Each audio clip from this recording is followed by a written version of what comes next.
Olá, eu sou a professora Bianca e hoje eu vou lecionar a aula de História para o 6º ano.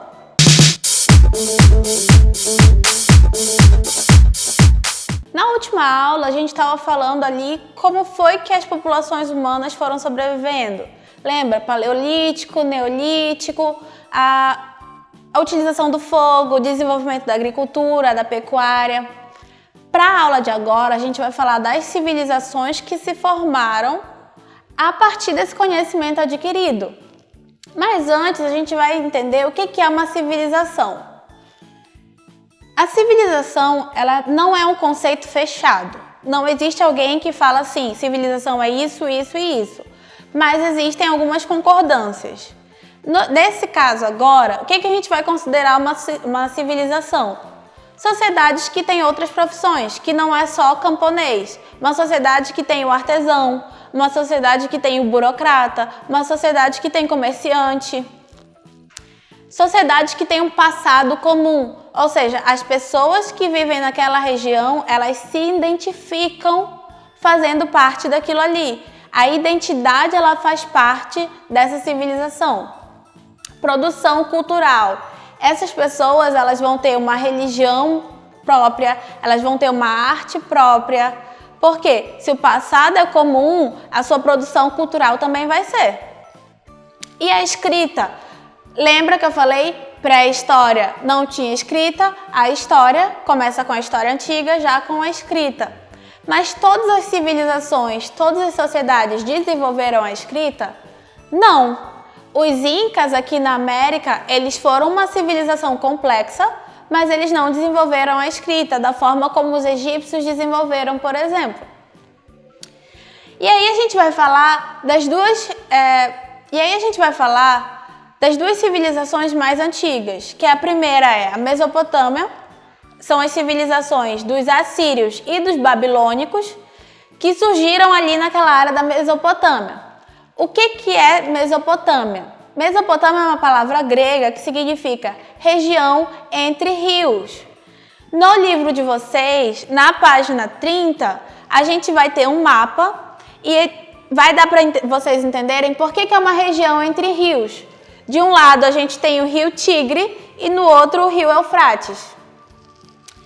Outra civilização antiga também é a civilização que nasceu no Egito, são os egípcios. E aí, de novo, o Egito ele vai crescer em torno do rio Nilo.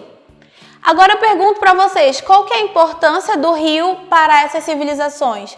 Por que as grandes civilizações elas só puderam crescer e existir próximo aos rios?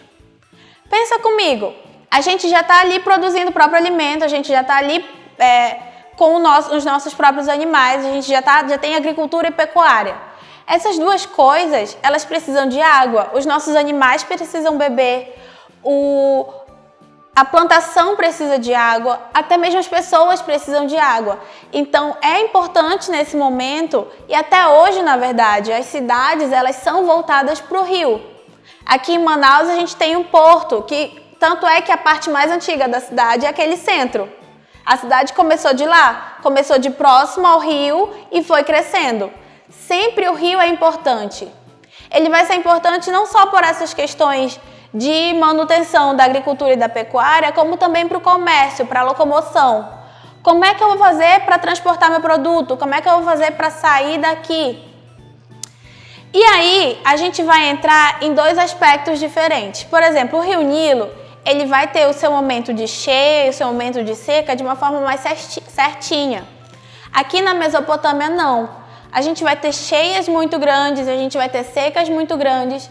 E o que essas sociedades desenvolveram? Elas começaram a desenvolver tecnologia para conter esse rio.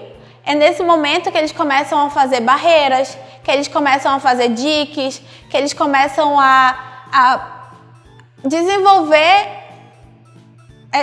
que eles começam a desenvolver a engenharia mesmo, uma engenharia hidráulica. Para quê? Para que essa água continue rodando mesmo quando não tem.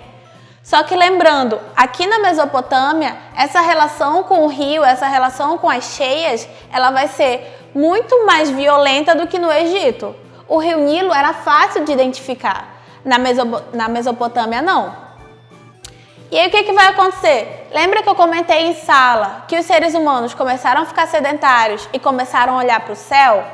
Eles não estavam olhando para o céu por diversão, mas é porque a partir deles olharem para o céu, eles começaram a identificar a mudança no tempo.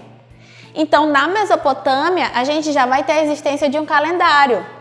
Eles olharam para o céu e eles identificaram as mudanças. Aqui na Mesopotâmia, o calendário ele vai ser lunar. Ele vai ter 29 dias, mas vai ter 12 meses. Então vejam como essas sociedades antigas elas já estão avançadas. Para fixar bastante essa ideia da importância dos rios para essas civilizações, eu deixo aqui hoje para vocês essa atividade na página 30, que é olhar o mapa, onde que essas civilizações estão, que rios são esses. Percebam como eles se formam bem próximo a esses rios mesmo. E aí, na próxima aula, a gente já trata sobre como essas civilizações se organizavam. Como é que acontecia? A gente já tem um escriba, a gente já vai ter um faraó, a gente já vai ter uma lei regendo essas pessoas. Mas aí a gente vai deixar isso para as próximas videoaulas, tá bom? Por hoje é só e eu fico por aqui.